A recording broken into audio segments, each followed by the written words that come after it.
The black superstar today, to me, is a 1984 Uncle Tom. Because while he's trying to get another contract for an additional $1 million, he's represented totally by white people. So he's not reaching back and bringing in any black lawyers or black accountants or black managers. He's just so happy to be considered an idol within the society. He doesn't understand that in 10 years, all that will happen is that will be broken, and he wouldn't have created anything that would be lasting for his kids or his grandchildren.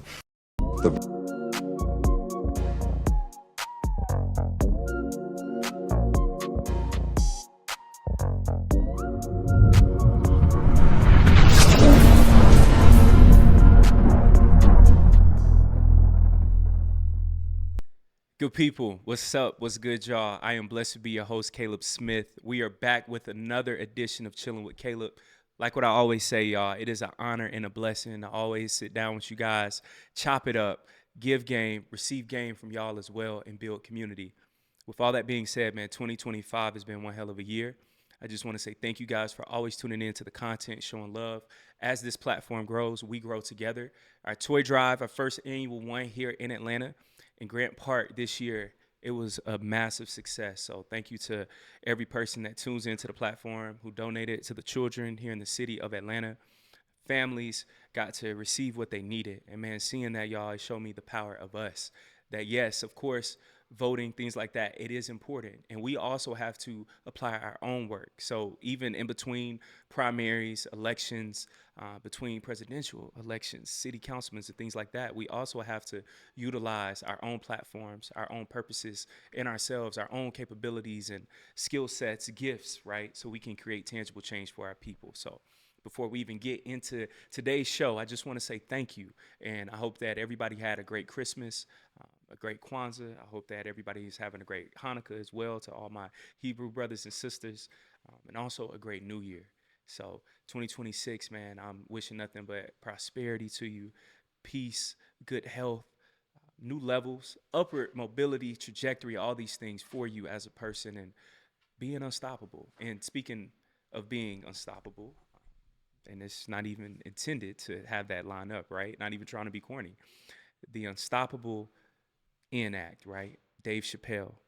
Earlier this week, I saw a special, during the holidays, just sifting through, me and my wife. And when I saw Dave Chappelle, I'm like, bro, he has a comedy special out? Man, I love Dave Chappelle. And before we even focus on this most recent comedy special, if one thing we can always salute to this brother is give him that he's always been politically astute, conscious, and aware. We have other comedians of the world, and I respect what they do. I love what they do. But when we look at at Dave Chappelle, him specifically, seeing his skill sets, his gifts, Dave Chappelle always comes in and speaks up. He always comes in and provides critique, social critique of what's going on in our society, and also from a black lens. The quote from his mother, and I loved it, and I think he had gave us this great tidbit during his Mark Twain Prize award speech, when sometimes you have to be a lion to enjoy being the lamb that you really are. And I'm paraphrasing here, but I love that quote because Dave starting off his special like that, art is so important. And y'all, with this breakdown, we are not rushing. So I want you guys to know, man, we really about to spit some game, sit down, and really chop it up. So y'all don't have to feel worried. We're going to tear through this thing bit by bit. That intro was so important because that then connects you back to, I'm still on this mission of giving you clarity through this Black American lens and giving you this social critique of our society, of America, our presidential office, all of these things, our politicians, entertainers such as Puff. We're going to talk about these uncomfortable subjects, Jack Johnson, right? And we're going to talk about these things too, y'all. But seeing that was important because before I even delve into this comedy special, Dave Chappelle is telling you that in this moment, I'm going to have to be a lion to be able to actually enjoy being the lamb that I really am. What do you mean by that? I think Dave, in that special, his mission was to come in as that lion And we all know Dave is, from seeing him, laid back guy. He's smoking a whole pack of cigarettes throughout the special. But seeing Dave, we're seeing that he's going to speak up in this moment and be that lion to call out things that make us uncomfortable, that makes white America uncomfortable, right? That puts a lens on American culture, white American culture, and where does Black America fit within this social and this socio-economic dynamic? He's addressing all of these issues through comedy. And I know people have heard the sayings about the old court jester, right? Medieval times was the only person who was allowed to talk about society, the king and the queen, to their face and not be killed. The same thing still applies today. Being that lion kind of puts that mirror onto the fake lion of a Donald Trump, of white supremacy, where they preach this message of free speech and everything's about free speech and freedom and American rights until it's critiquing them, until it's critiquing Americana and what they have believed and created as their own religion of being a white American. So as long as I get to critique you, as long as I get to tell you what's wrong with your communities and I get to laugh, jokey joke about those things, we're cool. But the moment that you then turn that lens back onto us as a people, now we start to get a little uncomfortable. Even for us as a culture in Black America, talking about Puff, Jack Johnson, interracial mingling, marriage, and all these things, this stews up this deep history where our history connects us to our present and our present dictates our future. And that's all dictated by our history. The great Dr. John Henry Clark used to always talk about that. That's how we're able to tell time, is through our history. That's our clock.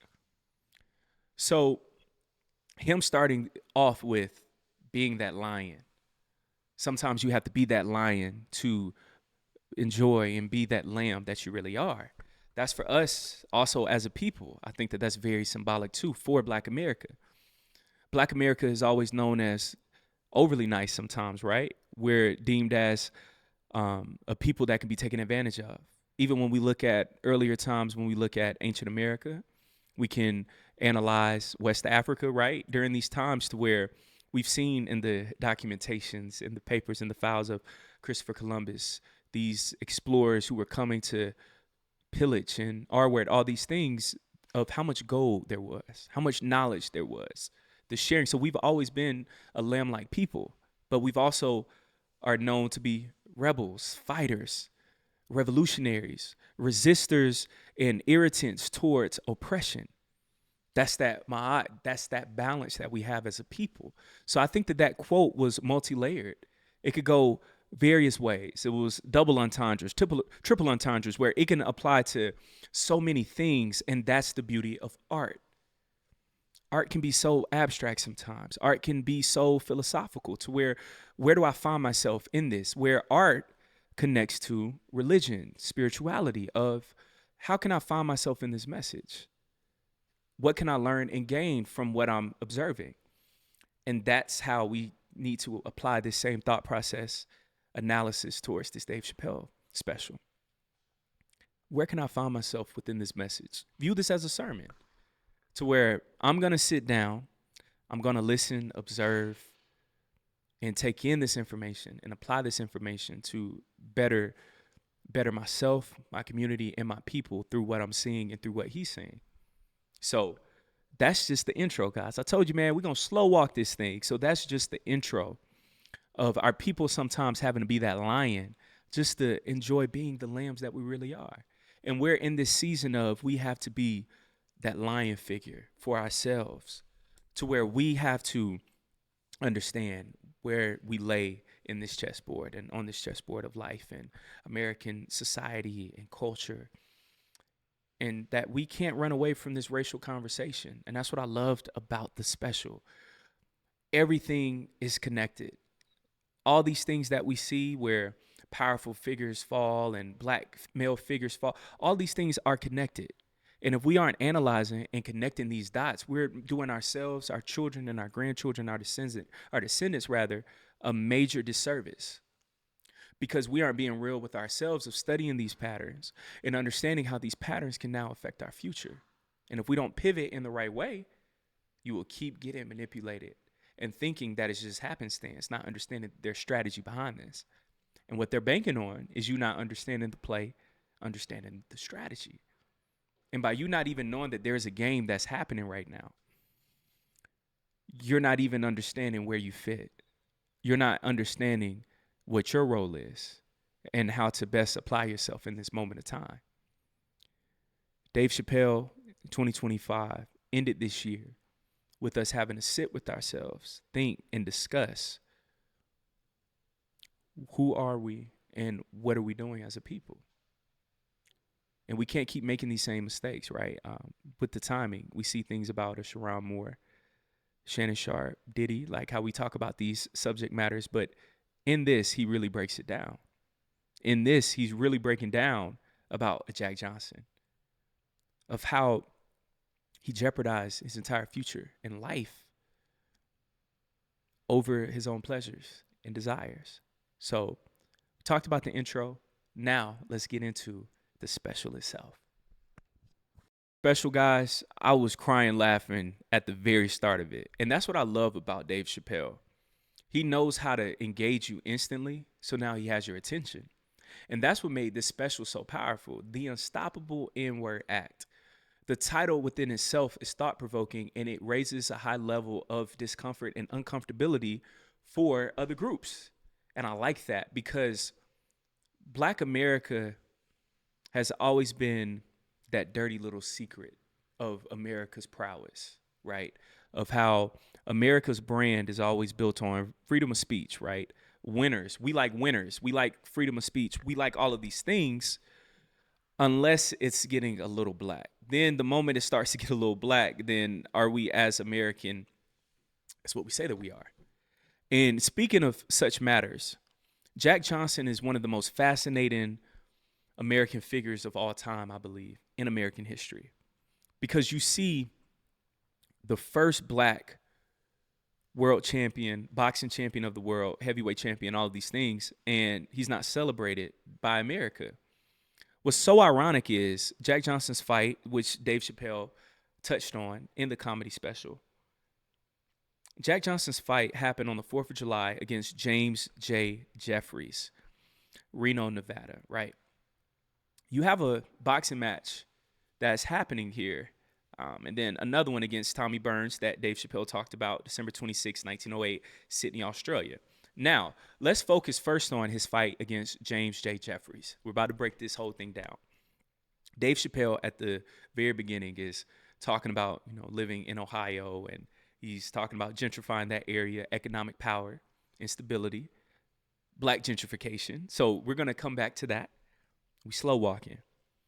One of the most poignant things that Chappelle connected at the beginning of his special, the middle, and the end, he focused on the Mann Act and how that law from Jack Johnson, 1910, connects all the way to 2025, 2026 now to a Diddy, right?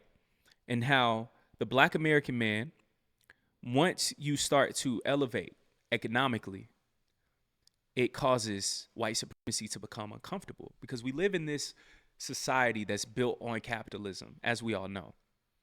But it's supposed to look a certain way, it's supposed to feel a certain way, and it's only supposed to be generated through a certain group of people. Once you get this cog in the machine that's not being a cog in the machine, and instead this thing has decoded the matrix, like what Nip said, right? This becomes a main issue because now this person starts to share this information and becomes a symbol of what is possible. Symbolism. What we see is what we believe. That's why, as we know, slavery times, we had to be relegated to a certain type of environment, certain type of foods. That's why when we became free, I want you to be sharecroppers. I want you to only know a certain type of environment. Family members start to go up north. They bring that fighting spirit that we had down south to cities like a Chicago, New York, right? LA's eventually. Detroit, right? Moving up north, Jersey, all these things. DC's. So once this starts to happen, these people symbolism, start to see more black wealth in Harlem, New York during those times where I see this black man suited and booted. So now I believe I can be free. Sinner showed you this. Smoke and Stack, man, when they came back from Chicago, what were they acting like? Confident, strong. They weren't letting racist people talk to them any type of way, treat them any type of way, because symbolism, I saw more where I was. I saw what was possible. That then also connects to the late and great Jack Johnson. Once you have this prize fighter that's in this ring that's about to defeat James J. Jeffries, who you have as your great white hope, symbolically, what message does this send to Black America that's watching this fight? Or when they see these clippings and see a white man who's at the time a champion get knocked out? What message historically does this send in the future? Now, mind you, we're still in this same time pocket. We're still in the same time range. 11 years later, within this decade, what comes out, guys? Right? More films, Hollywood, where we're seeing things from these filmmakers where you're seeing KKK come in, harm black people. And what is this main thing? Oh, he's trying to hurt this white person, this white woman. That's what makes it dangerous. Woodrow Wilson. What did he have filmed at his home 11 years later? The Birth of a Nation. That was then filmed at the White House. Woodrow Wilson, sitting president at the time. And what does that do? Ignite KKK enrollment. Through film, symbolism. What is shown in the film? Black man trying to take advantage of a white woman. So they're trying to take our women. Now, who and what sparked that? Jack Johnson. Who and what sparked the Mann Act? Dave Chappelle broke this down beautifully. Tariq Nasheed has been saying this for the past 2 years. Jack Johnson. So that's why I say Jack Johnson is one of the most overlooked on purpose and underappreciated and most fascinating stories in American history. Not just Black American history, American history. Because so much was dictated off of this fight that made them uncomfortable, that made white supremacy uncomfortable. Now, context for this.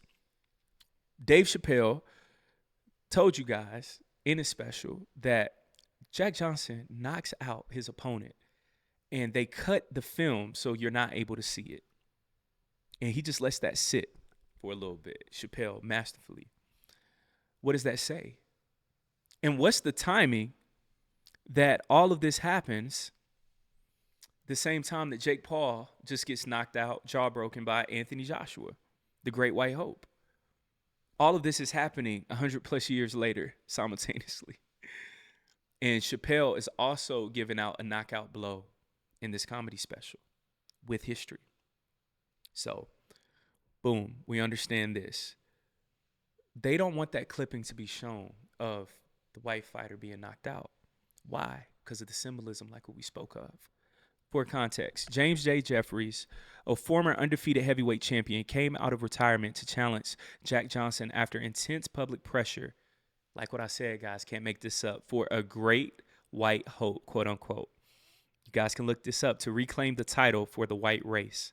Johnson, who was the reigning champion, dominated, didn't just win, dominated the fight, ultimately won by a knockout in the 15th round. Jeffries was knocked down 3 times during the round before his manager called the fight to prevent further punishment.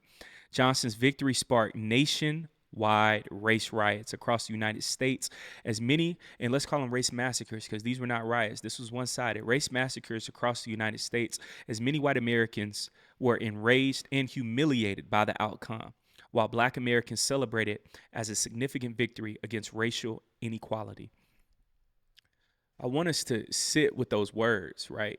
That caused enragement amongst white supremacists, and it caused inspiration amongst Black Americans. Symbolism, symbolically speaking, even in this account, this shows you that you don't speak for true freedom, true American rights, because if anybody's American, it's us. What you stand for is white supremacy.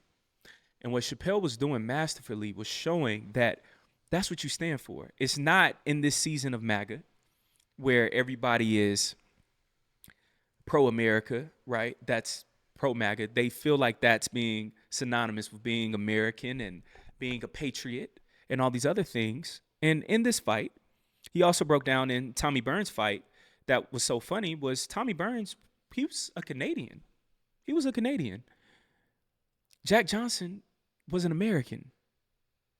And who did most of white America side with? They sided with Tommy Burns, who was the Canadian, which shows the same way that we speak of Pan Africanism and concepts of pro blackness. Their antithesis is oppression and white supremacy before being an American. That's why you're so inclusive of a Elon Musk and other people that aren't American, right? You aren't truly patriots. You only care about shared ideology of white supremacy and white global dominance. That's what it's about. America is just another piece of the team, of the chessboard. It's not America is this leader of the free world. No, during this time, you have an American fighter representing your country, and you chose Tommy Burns, the Canadian. The previous fight, James J. Jeffries. James J. Jeffries, this fight, reading this, race massacres ensued. So during this same time period, guys, you got to think about the Red Summers. You got to think about in Chicago, race massacres. Here in Atlanta, Auburn Avenue. You got to think about your Wilmingtons. That's around that same time pocket. You got to think about your Tulsas 11 years later, because now we have people that are uncomfortable with black success. And it's too rapid. It's too aggressive. It's too smooth. And now, this Jack Johnson, he got some bread because now he's a prize fighter. Now he's a champion. And what's the first thing that he starts to do with his money? He's living. Your women are attracted to him now. And not only that, physically speaking, he exerted his dominance by knocking out, not just beating up and dragging the fight, by knocking out who you deemed as your champion. So now he's the biggest, the baddest, the strongest. He has the nicest cars. One tidbit in the special that I love from Chapelle as well, and it was very subtle, was when this one story he mentioned Jack Johnson was driving with his white girlfriend or wife at the time, and how he was pulled over for a speeding ticket. This one little pocket right here, guys, I think is so important because this explains so much without having to say so little. Chapelle breaks down in this story of how Jack Johnson is pulled over, given a miscellaneous speeding ticket, unnecessary, of the police officer saying that he's driving too fast. And Chapelle made sure that he specified a racist police officer. So, boom. So now we know it's a racist police officer. He's uncomfortable. And now I see, think about this time period. It's 1910. In the 1910s, think about a show like Boardwalk Empire, right? HBO Max, where you're talking about a Model T style car, and he's getting pulled over for a speeding ticket. And Chapelle himself, he even states, I wonder how fast he could really be going. It's 1910. And everybody burst out laughing, basically showing, guys, we know he wasn't pulled over for a speeding ticket and for speeding. He was pulled over because he was Jack Johnson with a white woman in the car. So then he gets pulled over.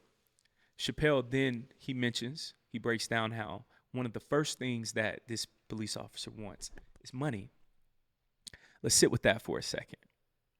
I want us to now correlate that with Puff, because around this time, he's about to get his Puff jokes off, right? So he's showing you how these things are connected. Jack Johnson is a black man driving with a white woman in 1910. That right there, he could have got lynched on the spot. But instead of them choosing to lynch Jack Johnson, they want his money because they want to knock you down. That's going to be around X amount of dollars. Dave Chappelle said, I think it was around $200, $250. Dave Chappelle, he had broke down in today's times, that's $50,000, right? Jack Johnson, he doubles it, $100,000 in today's times. It says, keep the rest for when I come back.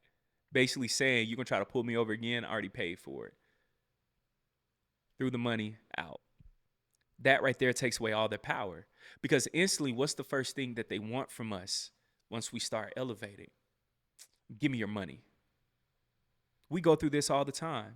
As black business owners, we go through this. They're always moving the goalposts. They always want more money from us.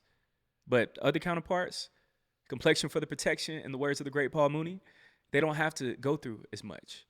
Because financial success, financial growth, black financial success, black financial stability trajectory, upward trajectory. It scares them because what that means is when the playing field was even, when Jack Johnson got into that boxing ring, Jesse Jackson, he said this as well. Like sports is that great divider to where black people don't have to have as many bars held against them, to where we can just be free and where it's more so an equal playing field.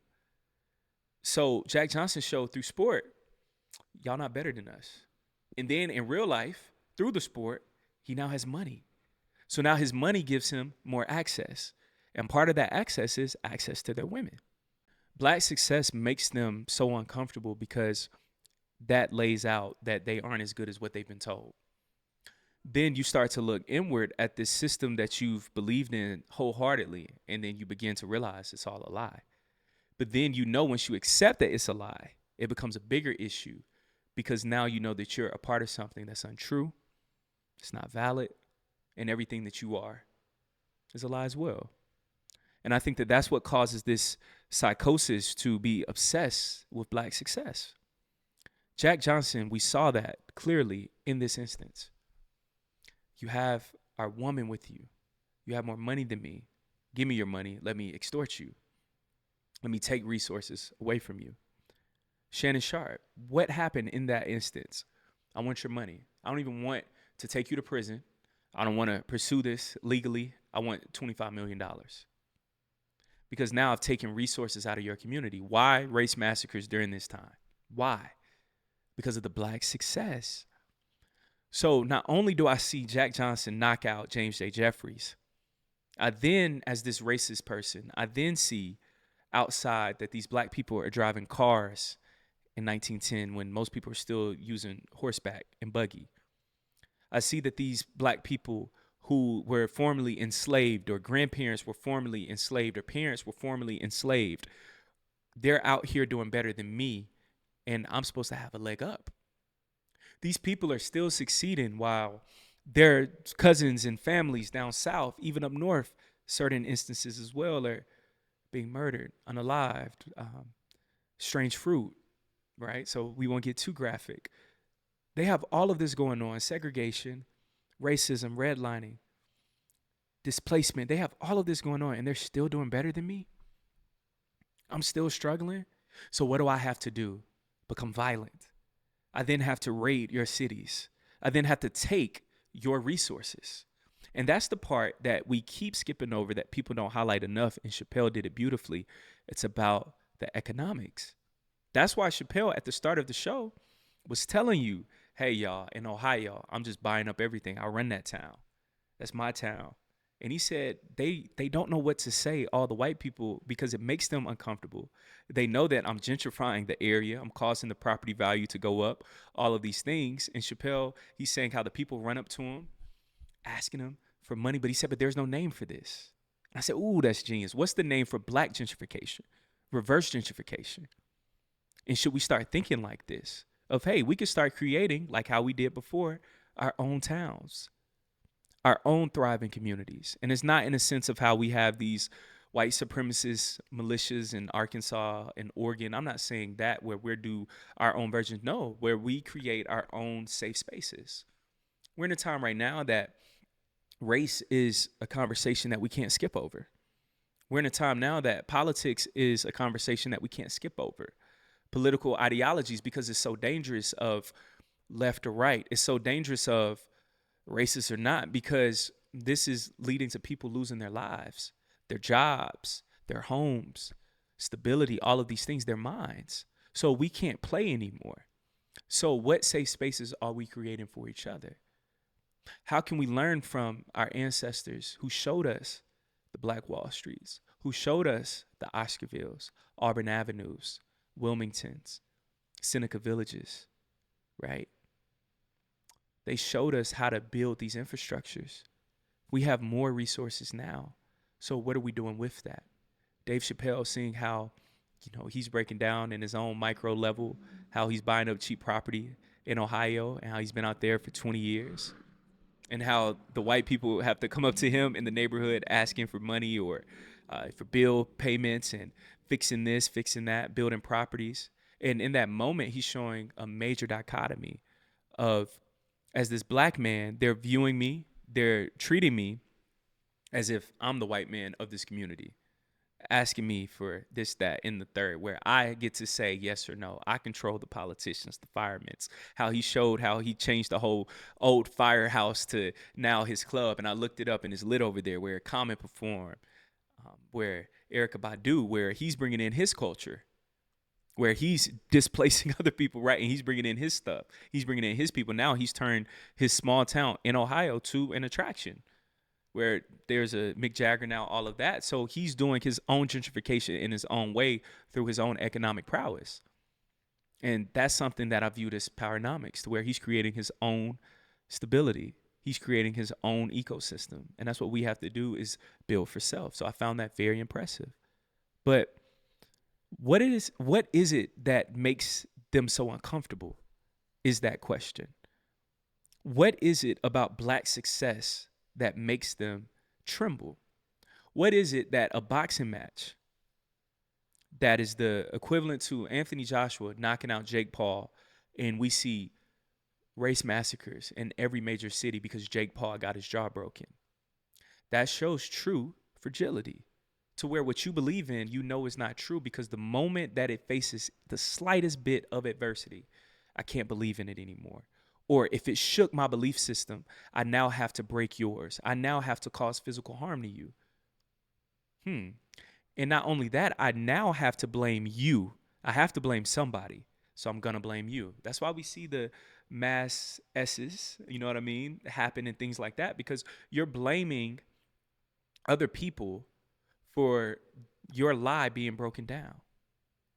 So now I have to do something about it. I have to exert dominance to back and reinstill that fear from the plantation because of the symbolism.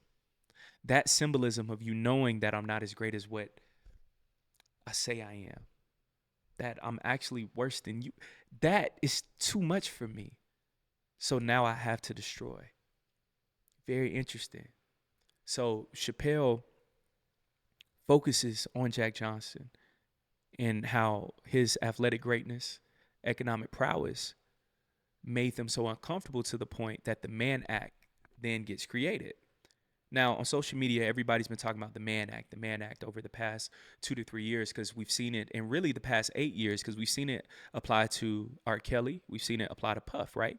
So one thing I love, though, Chapelle did something that most people were too uncomfortable to say out loud. Puff being in prison for the amount of time that he's in is a little excessive. Yes, he's a dirtbag, all these things. Yes, you are correct. What he did to Cassie was foul. Yes, but like what he said, that $38 million was already paid before he went to prison. So what was he actually charged with? And let's study that law. Let's study that precedent. Shout out to Pastor Mike. Let's study that precedent and see how that connects to previous laws and how that was first applied. That's only right. Let's take emotion out of it and let's analyze. Yes, Puff, what he did was immoral, but what did he do that was illegal? Those are two different things. Puff should be excommunicated. He should not have the brand deals, all of that stuff. He should suffer for what he's done, and what he's done to so many people. That is 1,000% correct. But let's study the law and see what they apply to him and also to similar figures. So, the Mann Act, officially the White Slave Traffic Act of 1910. That right there. This is what is still being used in the court of law. The Mann Act, officially the White Slave Traffic Act of 1910, was created by U.S. Congressman James Robert Mann, Republican, Illinois, who sponsored the bill to combat forced prostitution and quote-unquote immoral purposes. That's very vague and subjective, making it a federal crime to transport women across state lines for such activities. James R. Mann, then chairman of the White House Committee on Interstate and Foreign Commerce, drafted and introduced the bill.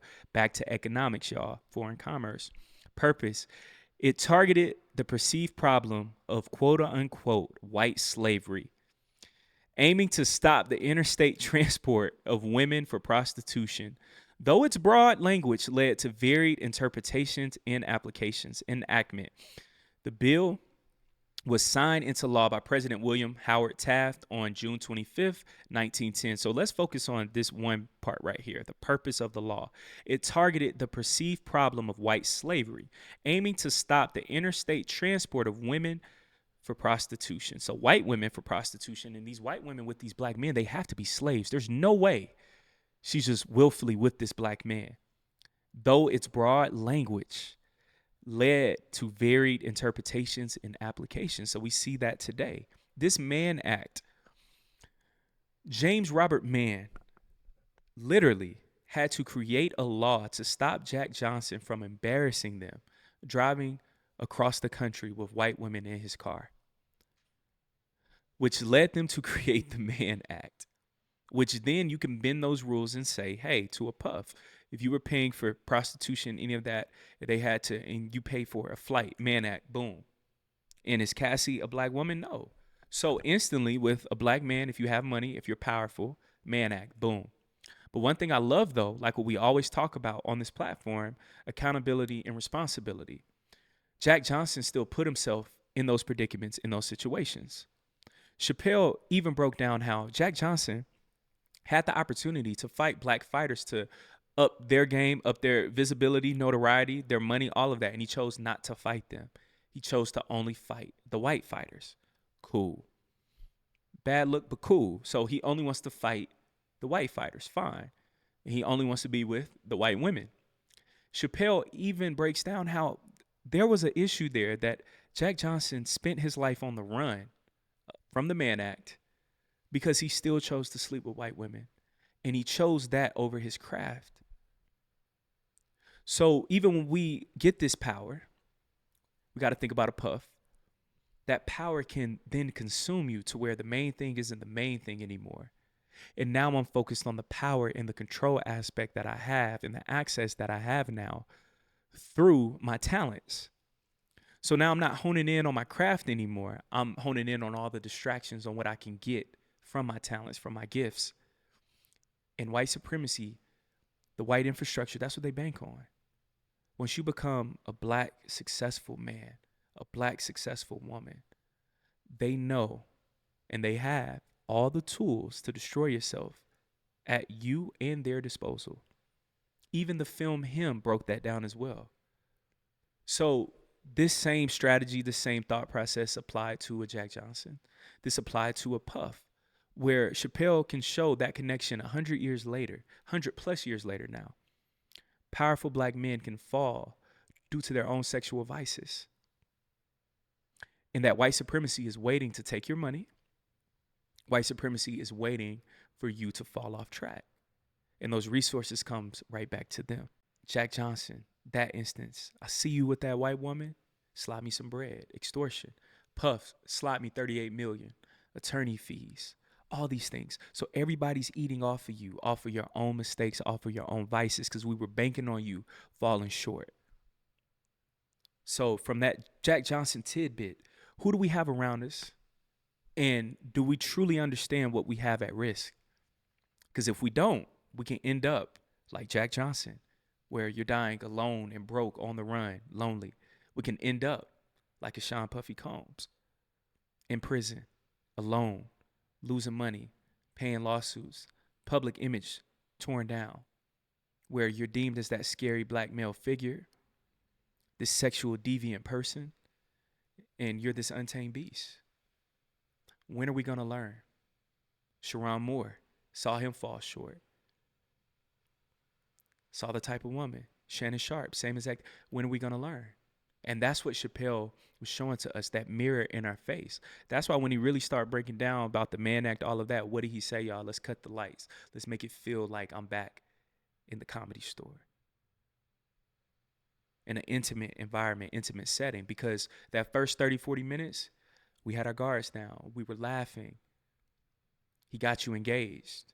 The last 40 minutes where he said, I'm trying something new, something special, it's that history lesson. And what we choose to do with the information that was given is up to us. But if we fall for the same pitfalls, the same mistakes, you can only blame yourself. Because now what you can't say is you weren't given the precedence of what can happen and what will happen and how the law is used and bended And white supremacy uses it as such to take away your resources, take away your mental health, and take away your legacy. Because through the land, through your money, that's how you create the change. That's why they always want to take that away from you first. So, in closing of this segment, we're going to keep cooking, y'all. But in closing of this segment, understand that you have much to lose because it took so much for you to even gain it. So we got to move properly, and we have to understand that we can't just think that we're just bigger than the program, right?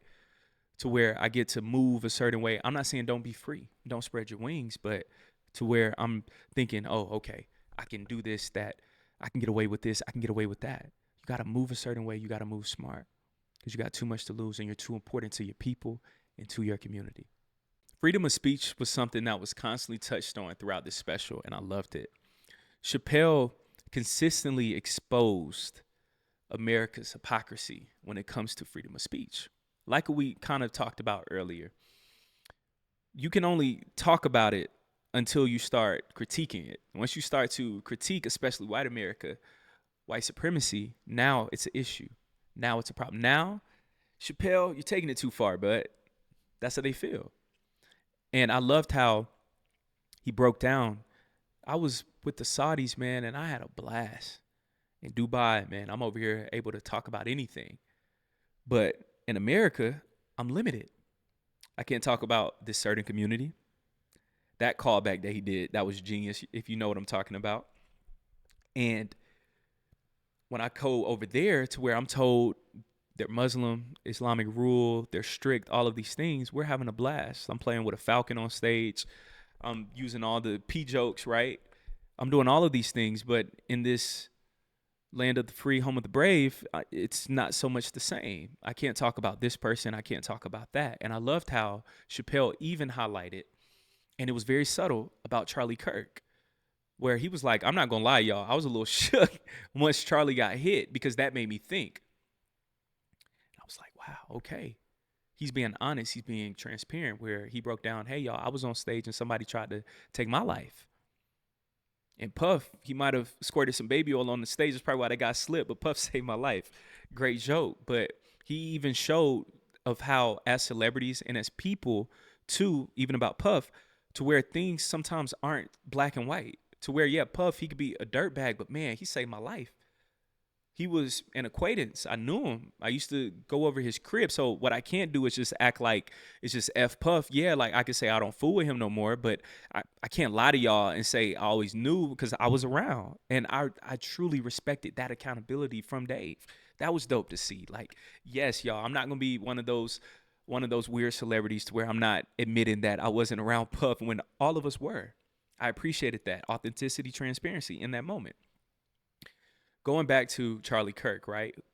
This past September, as we know, Charlie Kirk, he was shot and he died. But from that, I won't say assassinated, but from that, Charlie Kirk, that moment became poignant in what is free speech? What's that line of too far? What's that standpoint of, I don't like what he's saying, so now I got to do something about it? And Chapelle admitting, as the top comedian, as the GOAT, seeing that occurrence made me uncomfortable because are we really okay with free speech? And I like that because once again, he's putting that mirror back to us. Are we truly for free speech? To where even if I don't agree with you, do I feel like I have to harm you? And what I liked about it was, who killed Charlie Kirk? And Dave Chappelle started talking about inscriptions on the bullet, what was said, and how did he even fit all that onto the bullet? And what I loved about it was, he's basically saying it wasn't a black man that did it. So these same people that preach and push for free speech took out their own in Charlie Kirk, who's the same man that you try to connect and provide as this modern day parallel to the late, great Martin Luther King Jr., Dr. Martin Luther King Jr. And Chapelle, what I loved was he was saying Dr. King wasn't saying like, comment, and subscribe. And I think in that moment, what he's saying is, Dr. King was actually doing the work to where he sacrificed his life. Charlie Kirk wasn't expecting death in his line of work. Dr. King was getting death threats for years, where studies even showed that even if he didn't die from that bullet, over time, he would have died from heart failure, heart attack, stress, anxiety, all these things. So he was having internal battles from the fight itself. So to even try to put them in the same sentence is beyond disrespectful. And I liked how Chappelle showed that they're not even in the same league, in the same ballpark. However, though, what is free speech? That mirror, that question makes us sit. Even if you don't like a President Donald Trump and you feel like he's the biggest a-hole in the world, you're right. But what is free speech? Because then what then happens if a President Obama archetype becomes president again and they say, well, I don't like him and what he's saying, but we have to accept. Where do we get to accepting each other's differences? But that's the problem. Are we accepting? No, because our differences are too different to where it's too much like life and death. And that's what I loved. That these differences that we have really aren't differences. These are ways of life. And they're too drastic to a point to where we can't be on the same page. So where do we go from here? Which is one of the last speeches from a great Dr. Martin Luther King, which is that same question still resonates deeply right now in this moment in time. Where do we go from here?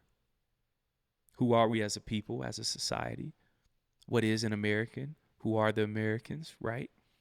And these people that deem themselves to be the face of what America is and patriotism, all these things, don't believe in it at all. That's why he hyper-focused on that Tommy Burns fight in Sydney, Australia. That this culture of them saying that they're Americans and white supremacy is true patriotism and all these things are quick to put on a German Nazi flag.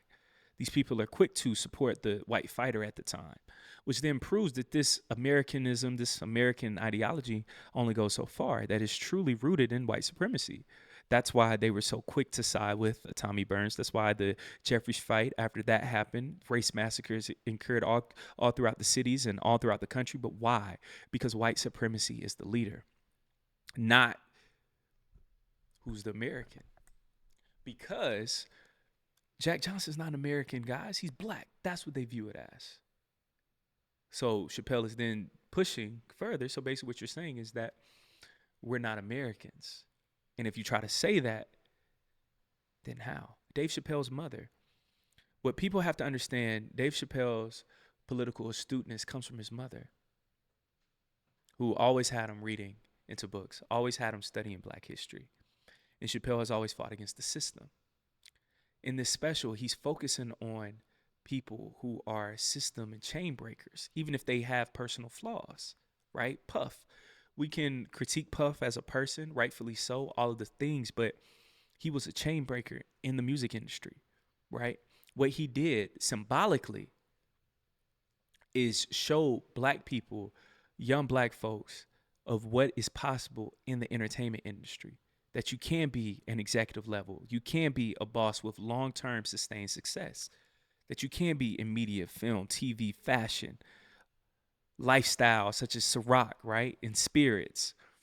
So now other black people we start seeing getting into spirits. So Jack Johnson, same exact thing. As a black fighter, I see Jack Johnson. Now I'm inspired. You don't get a Muhammad Ali if we don't have a Jack Johnson, right? But somebody had to be that reference point. And Chapelle is showing it in this special that they have to tear down your reference point's image so you don't want to become them. So you know what is headed for you. Dr. King, what did they say? Oh, they were all assassinated. Malcolm, Fred Hampton, they were all killed. They were all murdered. I got to kill your reference point, and I have to kill their symbol. I have to kill their image. So for Puff, all the people that were inspired, you might have hated the person but loved the symbolism. I'm going to even tear down that symbol of who he was. O.J. Simpson, same thing. I'm going to tear down that symbol. So now every single time that they're mentioned, their legacy is forever ruined. Jack Johnson, what do you think of instantly? White women. You don't think heavyweight champion of the world. You don't think race massacres that ensued after him winning, that he was that important. You don't think of all the money that he was making, how he changed the prize purse and all these. No. You just think of the black fighter who gave up his career for white women. You don't even think of the Mann Act because you're not taught that. Puffy, now what do you think of? Baby oil. We're not even trying to be funny. We just being real. Freaked out, freaky guy, right? You think of all these funny things. Why? Because now he's become a caricature of himself, and that's exactly what they wanted. So what Chapelle is showing throughout this entire special is make sure that they don't minimize you. Make sure that you don't become a caricature of yourself. And what did he even say at the end? Hey, y'all, if you ever hear me saying these certain words, you know who got me. But we're going to have a cold word. That cold word, we ain't going to sit on here and we know why, but that was genius. Through comedy, he's showing, hey, y'all, I'm making sure that I don't fall short to these same pitfalls. I'm making sure that I don't make these same mistakes. And that's why at the very end, once everything closes, in credits, what happens, y'all? The FBI rather, case filings is closed. And shout out to all my FBA family as well. But yes, the FBI case filings, that folder is closed where they have a file on the late, great Dave Chappelle, which I believe that they actually do. And that's what makes him so dangerous. And that's my message to all my black creatives right now. I know 21 Savage has been saying F the streets and that's caused all this uproar, but we got to actually leave legacy, and our black art has to speak to the times. Artistry speaks to the times, true artistry. Stevie Wonder, Someday at Christmas, reading those lyrics, I'm like, wow, he was speaking to the times. So forever, you're thinking about the Vietnam War when you hear Someday at Christmas. And it puts you back in that moment to where now you're starting to research, hold on, what was going on during this time that people were so opposed to this war? What was going on to our black men who were drafted, right? What were their experiences? And that, reading those lyrics, led me to watch Dead Presidents as a grown adult. See, as a kid, I used to always watch it, but now being grown, seeing, man, Lorenz Tate's character, he didn't and couldn't go to college. He chose not to. And it showed his career paths were so limited that he chose to go and fight into the war for the Marines, where he thought, okay, that's stability. Then he finds out I'm fighting this war against these people who have no quarrel with me. In that war, he gets a note, a letter from the Viet Cong, basically saying that we have no quarrel with you. Muhammad Ali, he quoted those same things, those same words. So now he's seeing, hold on, this isn't the America that I've been told. He's seeing his friends getting hooked on heroin out there in Vietnam. He comes back home. He has PTSD. There's no jobs for him. None of these things. And from seeing that film, I was inspired by the song Someday at Christmas. And then I better understood what caused them to even have to rob a bank. Because economically, back to economics, he was desperate, exhausted, drained, gave up so much for this country to come back home to nothing. The black experience. So then I want us to sit down and ask our uncles and great uncles and grandfathers and great grandfathers who fought in that war, what was your experience like? Dr. King, he spoke about that as well. So that all came from one song, y'all. Someday at Christmas. So what is our black art through our comedy specials? What is that doing? Is that making us go back and look up things about Jack Johnson? Are our black artists inspiring us to learn more and to become more? Because the more that we know, the more that we can become. And that's what Chapelle was doing masterfully throughout this special, was making us go back and reference our history. Making us go back and look at this mirror to white supremacy and how it's always impacted us as a people, and how our leaders, representatives, role models, athletes, whoever, are always used as the target and representative for what can happen to us, and their successes shows what's possible for us. And that's what makes racism so uncomfortable. Jesse Owens, right? In the Olympics, I believe 1936, we got to think about Adolf Hitler. During this time period, you're told about white supremacy and genetics and the superior gene, superior race. And then you see this young black man come in here and dominate in track and field. Instantly, what does that do? It causes them to become fragile. And now so many other black athletes now felt inspired by the late, great Jesse Owens that they then wanted to become an Olympian, an Olympic track runner. Off of the symbolism and seeing if he could stand up to Adolf Hitler, we could stand up to our oppressors. To where if he's viewed as the biggest and the baddest in the world, and he won in Germany, in front of the Nazis as a black man representing America, we can too. And that same black man, Jesse Owens, in his movie Race, please watch that great film. He comes back home at the hotel for him and where he's going to be celebrated. They want him to enter from the back. You're talking about an Olympian, an Olympic track runner, gold medalist, representing your country in America before the brewing World War II. This man comes in here and he dominates. and you basically are like, yeah, you're just another N. Where's the patriotism that we speak of? We speak of America this, America that, but you have an American, the most American, to go out there to run and fight for a country that I can't even drink at the same water fountain. I can't eat inside of your restaurant, none of that. And I still go out there in representation of this country. Shows our deep love for this country, that this truly has to be our land. Because this will be psychotic for anybody to want to represent something that does not represent you and views you as the scum of the earth. So that shows you our ties and our spiritual, our lineage, all of this tied to this land, that we feel that empowered and that entrusted to still represent something that doesn't want to represent us. And all throughout this special is what Chapelle is showing, that even when they don't want to accept us, we are the Americans. And not only that, we're going to keep going. But while doing so, let's analyze and see all the traps, all the pitfalls that they will lay in line for us to fail. Because during this time period, it's too pivotal for us to not be aware. And Chapelle is showing us of our greatness. He's showing us of our ties to the land. He's showing us also of our own vices, how that can hold us back from our full potential. Imagine if Puff was married, the family man, laid back. How much more successful would he be? We talk about a Hove. Imagine if we had two Hoves now, with Hove and Puff, where Puff has a clean image, good foundation, good backing, all of those things. But we will never know. Now that's an entire resource. That's an entire media company with Revolt. You're thinking about the rocks of the world. So many jobs, so many things that could have been created is all lost because of somebody's sexual vices. Jack Johnson, how many black pro boxers could he have helped? Right? Could he have trained? Could he have opened up his own gyms, opened up his own businesses, infrastructures for the money that he was making? That same $100,000 that he gave to that state patrol officer on that side of the road when he was driving with his white woman. Imagine if that same 100,000 or 50,000 was given or built through the Nation of Islam side by side with a Jack Johnson, or built with an Alonzo Herndon here in Atlanta, Auburn Avenue, built with a Black Wall Street, a Wilmington, Oscarville. So many things could have happened. The Patterson brothers, Black Car Company. Imagine if they were funded potentially by a Jack Johnson. What would that have done? These are the questions that we have to ask, and this is why these moments are so important, because what we have is time that we'll never get back.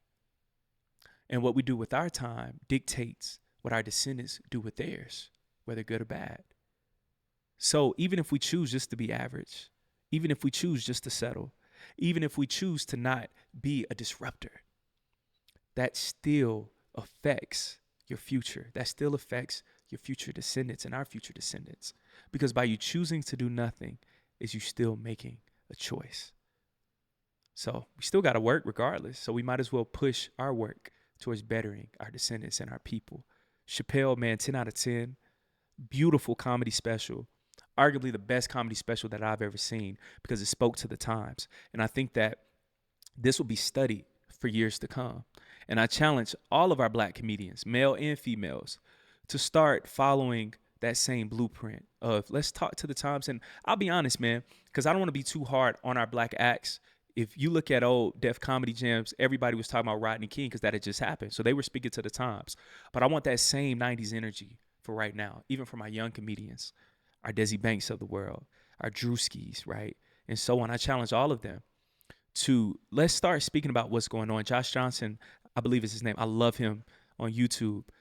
Just seeing him blow up over the past 3-4 years and now on the Daily Show and all these things because he speaks to the times. People want authenticity right now. That's why even in church, even in the conscious community, in any subsector of our lives, civilization, all of this, people want authenticity. And that's why the real ones are winning right now in life, because people want to hear and feel something real. No more fluff. People can't pay their bills. People can't put food on the table. People's hours at their jobs is getting cut. They're getting fired, all of these things. So the last thing that they want to do is come home and somebody's not speaking to their reality. Now they feel like they're crazy. Now they feel like, am I a failure? What am I doing wrong? Because everybody else is just happy. But I think Chapelle is showing America, specifically Black America as well, that I see you. And I go through the same BS, even at my level, because they want me inside of a box. But I refuse to do so. That's why, hence, you see the FBI filings. And if you hear me say these words, I've been compromised. He's telling you what's going on. We just got to sit back, listen, observe. In the words of the great KRS-One, education mixed with entertainment, edutainment. We just have to actually take in what's really going on and apply that knowledge to bettering our future. So thank you guys, man, for always tuning in and showing love. I had to give you guys an hour plus because it was that damn good, man. And please know, in 2026, we're going to be sitting down for an hour, hour and a half episodes just like this because it's a lot to talk about.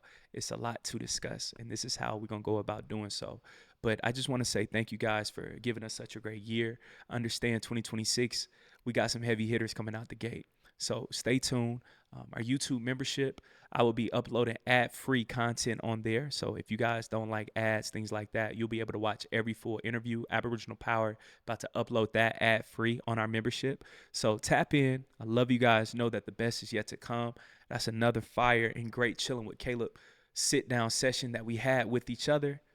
Until next time, stay blessed. Enjoy the rest of your holidays and just enjoy the moment and understand that greatness is calling, man. So you're going to have to do the work in life, but just make sure that it's worthwhile and fulfilling. And make sure that you're building something and a legacy for your children and their children's children and their descendants. The same way that they build things for their descendants. And this was my papa. We got to have that same type of energy because our people worked and fought too hard for us to even be in this standpoint at this moment in time. So it's our turn to push it even further. Joshua generation, like what I always say. Love you guys. Until next time, blessed be your host, Caleb Smith. Peace.